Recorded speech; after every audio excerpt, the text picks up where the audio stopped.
Hello दोस्तों, नमस्कार। आप सभी साथियों का स्वागत है आपके अपने यूट्यूब चैनल एक्सेस एकेडमी पर। आज की महत्वपूर्ण खबरों के अंतर्गत सबसे पहले बात करेंगे ईसीसी ई एजुकेटर भर्ती पर धमाकेदार खबर। रैंडम लिस्ट के बिहाफ पर होने वाली डॉक्यूमेंट वेरिफिकेशन की प्रक्रिया का पुरजोर विरोध। भर्ती प्रक्रिया रद्द करते हुए सेवा प्रदाता एजेंसी को ब्लैक लिस्टेड किए जाने तथा मेरिट के बिहाफ पर डीबी कराने को लेकर के डीएम को सौंपा गया ज्ञापन। वहीं स्पेशल प्रोफेशनल एजुकेटर भर्ती या जिसे हम लोग तकनीकी अनुदेशक भर्ती कहते हैं, जो लर्निंग बाय डूइंग कार्यक्रम के तहत ईसीसी ई एजुकेटर भर्ती के साथ ही नियुक्त किए जा रहे हैं, उनकी भर्ती प्रक्रिया को लेकर के लखनऊ से बहुत सख्त आदेश जारी। अपर मुख्य सचिव की तरफ से सभी जिला बेसिक शिक्षा अधिकारियों को निर्देश जारी किए गए हैं और समय पर भर्ती प्रक्रिया न पूरी होने पर विभागीय कार्रवाई के भी निर्देश जारी कर दिए गए हैं। 12,460 शिक्षक भर्ती सुप्रीम कोर्ट सुनवाई का आदेश जारी। एनटीटी सीटी डीपीएससी कोर्स के लिए आवेदन की प्रक्रिया हुई शुरू। वहीं डिग्री कॉलेज भर्ती, एमटीएस और हवलदार भर्ती, बीईओ प्रमोशन से जुड़ी हुई लेटेस्ट और आज की अन्य महत्वपूर्ण खबरों के बारे में भी डिस्कशन करेंगे इस वीडियो के माध्यम से। तो आप सभी साथियों से निवेदन है कि वीडियो को बिना स्किप किए हुए अंत तक देखें, जिससे वीडियो में शेयर की गई सारी जानकारी को आप आसानी से समझ सकें। वीडियो में आगे बढ़ने से पहले छोटी सी रिक्वेस्ट है, प्लीज वीडियो को लाइक करें, दोस्तों में शेयर अवश्य करें। जितने भाई बहन चैनल पर पहली बार विजिट कर रहे हैं और अभी तक चैनल से नहीं जुड़े हैं, तो प्लीज चैनल को सब्सक्राइब करके बेल आइकन जरूर दबाएं, जिससे भर्ती से रिलेटेड ऑफिशियल लेटेस्ट और सही जानकारी समय समय पर आप सभी साथियों को मिलती रहे। तो आइए दोस्तों, शुरू करते हैं आज की धमाकेदार अपडेट का यह वीडियो। सबसे पहले बात करेंगे ईसीसी ई एजुकेटर भर्ती प्रक्रिया को लेकर के आ रही धमाकेदार अपडेट के बारे में। दोस्तों, जैसा कि आप सभी को वीडियोज के माध्यम से जिलेवार भर्तियों की सब अपडेट अवेलेबल कराई जाती है, उसी क्रम में हमने आप सभी को संत कबीर नगर जिले की ईसीसी ई एजुकेटर भर्ती के डॉक्यूमेंट वेरिफिकेशन की अपडेट प्रोवाइड कराई थी। 27 नवंबर यानी कल की डेट में संत कबीर नगर जिले में 111 पदों के सापेक्ष 333 रैंडम लिस्ट में शॉर्ट लिस्टेड कैंडिडेट को डीबी के लिए बुलाया गया था। लेकिन रैंडम लिस्ट के बिहाफ पर डीबी होने की सूचना मेरिटोरियस कैंडिडेट को मिली, जिन्होंने आवेदन किया था संत कबीर नगर जिले में, और उनको डीबी के लिए शॉर्ट लिस्टेड नहीं किया गया था। ऐसे 50 की संख्या से अधिक अभ्यर्थी जो हैं संत कबीर नगर पहुंचकर रैंडम लिस्ट के बिहाफ पर होने वाली डीबी प्रक्रिया का विरोध करने लगे और सीडीओ से भी शिकायत की, लेकिन सीडीओ की तरफ से उन सभी की शिकायत के निस्तारण को लेकर के कोई उचित कार्रवाई सुनिश्चित नहीं की गई। उसके बाद जो मेरिटोरियस कैंडिडेट थे, उनकी तरफ से डीएम को ज्ञापन सौंपकर भर्ती प्रक्रिया कराने वाली सेवा प्रदाता एजेंसी को ब्लैक लिस्टेड किया गया। और आवेदकों का कहना था कि यह तीसरी बार संत कबीर नगर का प्रोसेस हो रहा है और तीनों बार जो है रैंडम लिस्ट के बिहाफ पर ही बार बार डीबी का प्रोसेस कराया जा रहा है, जबकि शासनादेश में ऐसा कुछ मेंशन नहीं है। क्या निकलकर अपडेट आ रही है संत कबीर नगर जिले से?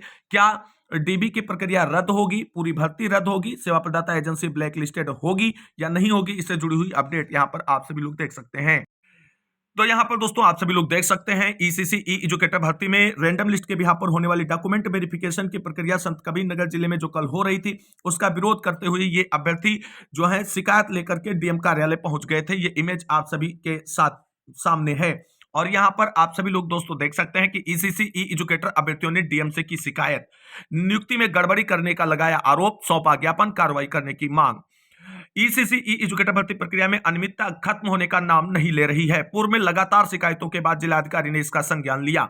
उन्होंने पूरी भर्ती प्रक्रिया को निरस्त करते हुए दोबारा से भर्ती कराने के निर्देश दिए। इसके बाद दोबारा ऑनलाइन आवेदन मांगे गए। आवेदन आने के बाद अब चयन की प्रक्रिया चल रही है, लेकिन एक बार फिर से अधिक मेरिट वालों की जगह कम मेरिट वालों के नाम चयन सूची में आ गए। इससे आक्रोशित आवेदक गुरुवार को कलेक्ट्रेट पहुंचे। विरोध प्रदर्शन करते हुए डीएम को ज्ञापन सौंपा। ज्ञापन सौंपते हुए शशि पांडे, नेहा कुमारी, किरण पटेल, सविता राव, सृष्टि मिश्रा, अन्नपूर्णा, पूर्णिमा आदि ने कहा कि हम सभी ने ऑनलाइन आवेदन किया था। अभी जो चयन के लिए सूची जारी की गई उसमें अधिक मेरिट होने के बाद भी उनके नाम नहीं आए हैं, जबकि कम मेरिट वालों के नाम आ गए हैं। इन लोगों ने कहा कि जो भर्ती मेरिट के आधार पर होती है उसमें रेंडमाइजेशन की प्रक्रिया नहीं होती, लेकिन विभाग के जिम्मेदारों ने रेंडमाइजेशन किया है, जबकि मेरिट नियमानुसार मेरिट के आधार पर चयन किया जाना चाहिए। और इसी बिहाफ पर इन शिकायतकर्ताओं की तरफ से जो है लगातार विरोध करते हुए सेवा प्रदाता एजेंसी को ब्लैक लिस्टेड किए जाने की जो है मांग दोहराई गई है। और इनसे जो कल की अपडेट है वो आपको टेलीग्राम चैनल पर भी मिल जाएगी, जो इन्होंने अपनी मांगे रखी थी डीएम सर के समक्ष और सीडीओ के समक्ष, उसे आप सभी लोग अवश्य चेकआउट कर सकते हैं। तो ईसीसी ई एजुकेटर भर्ती संत कबीर नगर जिले की फंस गई है विवादों में, आगे कैसे प्रोसीड ऑन होगी इस पर डीएम का होगा बड़ा फैसला। आने वाली जो भी अपडेट होगी आपको चैनल के माध्यम से दी जाएगी। दोस्तों अब बात कर लेते हैं स्पेशल प्रोफेशनल एजुकेटर भर्ती यानी तकनीकी अनुदेशक भर्ती प्रक्रिया को लेकर के आ रही बड़ी अपडेट के बारे में। दोस्तों जैसा कि आप सभी लोग जानते हैं 10,684 पदों पर सभी 75 जिलों के लिए ईसीसी ई एजुकेटर भर्ती का जो विज्ञापन जारी हुआ था, उसी के साथ में 5,283 पदों पर जो है स्पेशल प्रोफेशनल एजुकेटर भर्ती का विज्ञापन सभी 75 जिलों के लिए जारी हुआ था। लेकिन ना तो अभी तक ईसीसी ई एजुकेटर भर्ती 10,684 वाली पूरी हो सकी और ना ही स्पेशल प्रोफेशनल एजुकेटर भर्ती प्रक्रिया पूरी हो चुकी है। अब शासन जो है और सरकार उत्तर प्रदेश की जो है वो आगामी विधानसभा चुनाव को ध्यान में रखते हुए सभी प्रकार की पेंडिंग भर्तियों को शीघ्र अतिशीघ्र पूरा करने के डायरेक्शन सभी विभागों को जारी कर दिए हैं। और उसी क्रम में अपर मुख्य सचिव पार्थ सारथी सेन शर्मा की तरफ से सभी जिला बेसिक शिक्षा अधिकारियों को सख्त निर्देश जारी कर दिए गए हैं और दिसंबर माह में ही ईसीसी ई एजुकेटर भर्ती और स्पेशल प्रोफेशनल एजुकेटर भर्ती प्रक्रिया कंप्लीट करने के हिदायत जारी कर दिए गए हैं। और कहा गया है अगर सात समय भर्ती प्रक्रिया पूरी नहीं हुई तो विभागीय कार्रवाई के लिए भी आप सभी लोग तैयार रहें। इससे जुड़ी अपडेट यहां पर है। तो दोस्तों यहां पर आप सभी लोग देख सकते हैं हीला हवाली। सरकार ने अप्रैल 2024 में तकनीकी अनुदेशकों के 22 से 74 पदों पर नियुक्ति की स्वीकृति दी थी। 2274 यहां पर इन्होंने गलत लिखा है। 5,283 पद यहां पर थे भर्ती के लिए सभी 75 जिलों के लिए। तकनीकी अनुदेशक 56 जिलों में नियुक्त नहीं। इन जिलों में तकनीकी अनुदेशकों की नहीं हो पाई है नियुक्ति। अलीगढ़, अंबेडकर नगर, आजमगढ़, औरैया, अमरोहा, इटावा, उन्नाव, एटा, कौशाम्बी, कानपुर नगर, कानपुर देहात, कन्नौज, कासगंज, कुशीनगर, गोरखपुर, चंदौली, जालौन, जौनपुर, चित्रकूट, बिजनौर, बरेली, भदोही, बहराइच, बलिया, बलरामपुर, फर्रुखाबाद, फिरोजाबाद, अयोध्या, फतेहपुर, प्रतापगढ़, पीलीभीत, मुरादाबाद, रायबरेली, सुल्तानपुर, मेरठ, संभल, ललितपुर, सोनभद्र, श्रावस्ती, मुजफ्फरनगर, महाराजगंज, मिर्जापुर, रामपुर, संत कबीर नगर, बदायूं, बागपत, प्रयागराज, महोबा, मैनपुरी, शाहजहांपुर, सिद्धार्थनगर, शामली, हमीरपुर, हाथरस, हापुड़ व वाराणसी जिले में अभी तक तकनीकी अनुदेशकों की नियुक्ति नहीं हो सकी है। गत वर्ष से स्कूलों में स्मार्ट क्लास की संख्या में काफी इजाफा किया गया, फलस्वरूप इसमें तकनीकी अनुदेशकों की नियुक्तियां शुरू की गई। 19 जिलों में ही पूरी हो सकी है अनुदेशकों की भर्ती प्रक्रिया। तो समग्र शिक्षा के लर्निंग बाय डूइंग कार्यक्रम में साल भर बाद भी 56 जिलों में तकनीकी अनुदेशकों की नियुक्ति नहीं हो सकी। यह स्थिति तब है जब सरकार ने अप्रैल 2024 में तकनीकी अनुदेशकों के 2274 पदों पर नियुक्ति की स्वीकृति दे दी थी। नियुक्ति प्रक्रिया में किसी प्रकार का अवरोध न आए और या तय समय सीमा के भीतर पूरा हो जाए, इसके लिए शासन की ओर से 26 जुलाई 2024 को सभी जिलों में वहां के डीएम की अध्यक्षता में एक समिति भी गठित कर दी गई। हैरत यह है कि 1.25 साल बीतने के बाद भी राज्य के 75 जिलों में से 56 जिलों में आज तक नियुक्ति प्रक्रिया तक शुरू नहीं हो सकी। पिछले सप्ताह बेसिक शिक्षा विभाग के अपर मुख्य सचिव पार्थ सारथी सेन शर्मा ने जब समग्र शिक्षा के तहत संचालित कार्यक्रमों की समीक्षा की तो तकनीकी अनुदेशकों की नियुक्तियों में हो रहे विलंब पर कड़ा ऐतराज जताया और कहा कि यह न सिर्फ लापरवाही है बल्कि अनुशासनहीनता भी है। उन्होंने इसके लिए जिम्मेदार विभागीय अधिकारियों के खिलाफ कार्रवाई की चेतावनी भी दी। श्री शर्मा ने तकनीकी अनुदेशकों की नियुक्ति प्रक्रिया को शीघ्र शुरू कर उसे पूरा करने के इस दिशा निर्देश सभी जिला बेसिक शिक्षा अधिकारियों को जारी कर दिए हैं। तो स्पेशल प्रोफेशनल एजुकेटर भर्ती प्रक्रिया से जुड़ी हुई अपडेट के बाद बात करते हैं अगली बड़ी खबर के बारे में। दोस्तों बात करेंगे 12,460 शिक्षक भर्ती मामले की सुप्रीम कोर्ट सुनवाई से जुड़ी हुई बड़ी अपडेट के बारे में। दोस्तों जैसा कि आप सभी को लगातार चैनल के माध्यम से अपडेट दी जाती है, 12,460 शिक्षक भर्ती सुप्रीम कोर्ट सुनवाई की कल बहुत ही महत्वपूर्ण दिन था 12,460 शिक्षक भर्ती के साथियों के लिए, लेकिन सरकारी अधिवक्ता दूसरे केस में बिजी होने की वजह से मामला सुनवाई के लिए टेकअप हुआ, लेकिन आर्गुमेंट नहीं हो पाया। सरकार और विभाग अपना पक्ष नहीं रख पाया और अगली डेट जो है सुप्रीम कोर्ट के आर्डर में 3 दिसंबर की जारी कर दी गई। 3 दिसंबर की डेट में टॉप ऑफ द डे में मामला सुनवाई के लिए लगा हुआ है। लंच से पहले 100% के सुनवाई के लिए टेकअप होगा, सुनवाई होगी और 2 दिनों की सुनवाई के द्वारा जो भर्ती प्रक्रिया से संबंधित विवाद हैं उनका निस्तारण करते हुए रिक्त 656 पदों पर नियुक्ति के लिए डायरेक्शन जारी कर दिया जाएगा। विभाग की तैयारी पूरी है, बशर्ते अब सुप्रीम कोर्ट में आर्गुमेंट हो और विभाग का पक्ष सुप्रीम कोर्ट सुने और चीजें डिसाइड कर दे, क्योंकि अन्य किसी बात को लेकर के सुप्रीम कोर्ट ने पहले ही डिनाई कर दिया है कि हम इस भर्ती का समाधान चाहते हैं, इस भर्ती को उलझाना नहीं चाहते हैं। तो भर्ती में किसी बड़े उलटफेर की उम्मीद नहीं है सुप्रीम कोर्ट से, केवल रिक्त पदों पर नियुक्ति का डायरेक्शन देते हुए मैटर क्लोज करने का आदेश आप सभी के सामने देखने को मिलेगा। अब बात कर लेते हैं एनटीटी सीटी डीपीएससी कोर्स के लिए ऑनलाइन आवेदन की प्रक्रिया हुई शुरू। आप सभी लोग जानते हैं बहुत सारे फर्जी संस्थान एनटीटी सीटी डीपीएससी करा रहे हैं, जो नौकरियों में आवेदन करते हैं जिसके ब्याह पर भाई बहन और उसके बाद उन्हें बाहर कर दिया जाता है उनके प्रमाण पत्र इनवैलिड होने की वजह से या अमान्य होने की वजह से या फर्जी होने की वजह से। इसलिए सरकार की तरफ से ऑफिशियल एनटीटी सीटी डीपीएससी कोर्स शुरू कर दिया गया है, जिसके लिए ऑनलाइन आवेदन की प्रक्रिया शुरू हो चुकी है, जिसका डिटेल यहां पर है।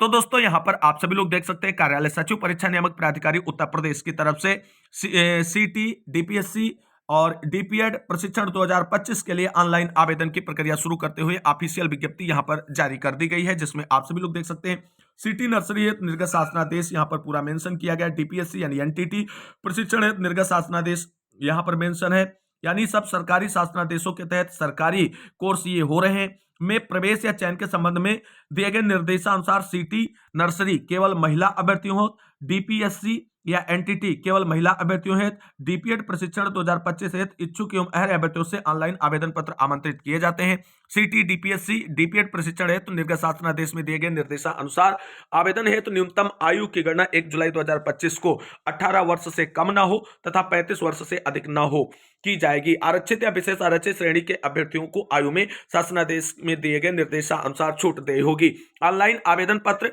शैक्षिक अर्हता, आवेदन शुल्क, आयु एवं अन्य शर्तों सहित विस्तृत दिशा निर्देश वेबसाइट entdata.co.in पर उपलब्ध है। इसी वेबसाइट पर ऑनलाइन आवेदन हेतु पंजीकरण फॉर्म, आवेदन शुल्क जमा करने हेतु यूनियन बैंक ऑफ इंडिया का लिंक एवं ऑनलाइन आवेदन पत्र उपलब्ध है।